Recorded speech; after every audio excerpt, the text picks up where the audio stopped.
Pertama-tama terima kasih kepada Pak Menteri. Kita mulai dari diskusi 5 bulan yang lalu di Madinah, lalu kita juga laksanakan MOU, ya. Dan walaupun belum PKS pun kita sudah mulai kerjasama terrealisasi.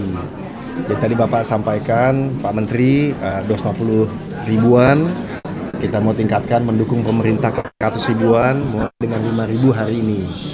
Dan yang menarik tadi disampaikan bahwa Kadin bisa berpartisipasi bukan saja di pelatihan, tapi juga sertifikasi, penempatan, bahkan pemberdayaan sehabis menjadi istilahnya tenaga kerja migran. Tadi Pak Menteri menyampaikan di pidatonya, tenaga kerja migran balik-balik jadi juragan. Jadi itu kita yakini sangat mungkin. Dan kita lihat juga hari ini bahwa untuk pengirimannya itu ke seluruh dunia, jadi bukan hanya Taiwan, Jepang, Timur Tengah, sampai kepada Republik Dominikan, dan juga tentunya ke Eropa, Jerman, Slovakia, dan lain-lain.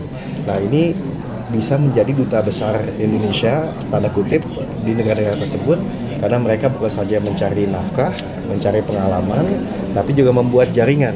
Sehingga ini sambil menyelam minum air, sambil kita membawa devisa, mereka kita bilang tadi pahlawan devisa ya, tapi juga mereka akan bawa suatu keahlian dan jaringan yang nanti pas balik ke Indonesia, yang kata-kata 3 tahun, itu bisa menjadi suatu yang luar biasa.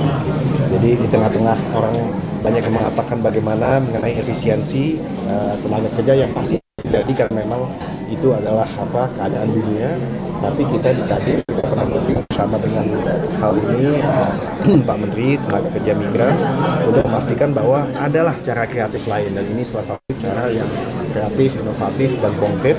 Dan kita juga terima kasih, sini ada WKUK Bu Shinta, WKUK yang kerja bahu-membahu, dan ini salah satu dari 4 quick win Kadin. Ya, jadi ini yang bahkan tadi ada teman-teman bisik-bisik Pak Menteri, ini yang mungkin salah satu terlihat sudah konkret, dan tentu kita tidak akan puas sampai di sini. Katanya untuk peluang di daerah-daerah itu sedikit. Ya, tadi terima kasih Pak Menteri yang malah mengundang tadi, mengatakan bahwa di Kadin Provinsi kan ada 38. Beliau mengundang banyak sekali mendapat tawaran misalnya tempat atau tanah, di mana Kadin Provinsi bisa berpartisipasi untuk membuat tempat pelatihan, sehingga teman-teman yang bisa kita lihat mukanya seger-seger sekali dari daerah, mungkin tidak perlu langsung buru-buru ke Jakarta, bisa di tempat daerahnya untuk ada pelatihan, menjadi suster, menjadi lagi kerja konstruksi, guru, dan lain. Dan saya lihat ini kerjasama yang luar biasa, dan kita sangat semangat. Jadi walaupun hari Minggu kita ngerasa kita yang inilah ada impact atau manfaatnya lah, insya Allah. Ya. Tapi data sementara pusat pelatihan itu dari sendiri udah ada berapa titik gitu? Ya, kita mulai tentu dari tempat yang dekat dengan ibu kota, yang secara dekat dengan Jakarta. Teman-teman membuat fasilitas di Lebak, tapi intinya kita ingin supaya ini lebih besar. Teman-teman juga di Bali juga udah kerja ya, dan masih banyak lagi. Yang paling penting dalam quick win itu sebelum 17 Agustus itu kita pengen buat pilot project. Nah, pilot project kali ini sudah terjadi dengan 5.000 tenaga kerja migran. Nah, dari sini kita ingin kembangkan sehingga target Pak Menteri tadi yang 400 ribuan bisa tercapai, bahkan kalau bisa 800 ribu itu bisa 1% Pak ya. Jadi mungkin 1% pertumbuhan. Siapa tahu kan yang namanya niat, kita coba bagaimana di tempat Pak Menteri ini bisa mencapai 400 ribu dan bertahap mencapai angka 800 ribu, karena 1% daripada ekonomian PDB. Ini lebih soal dampak konflik di Timur Tengah sih terhadap industri nasional.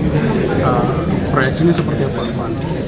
Ya, Kadin itu selalu melihat semua tantangan itu harus diperhatikan dengan baik, tapi juga satu peluang, ya kan? Bahwa tantangannya ialah tentu kita mesti tadi seperti Pak Menteri sampaikan, hati-hati mengirim tenaga kerja kita ke Timur Tengah, karena kita mesti memikirkan pelindungannya seperti nama dari Departemen Pak Menteri.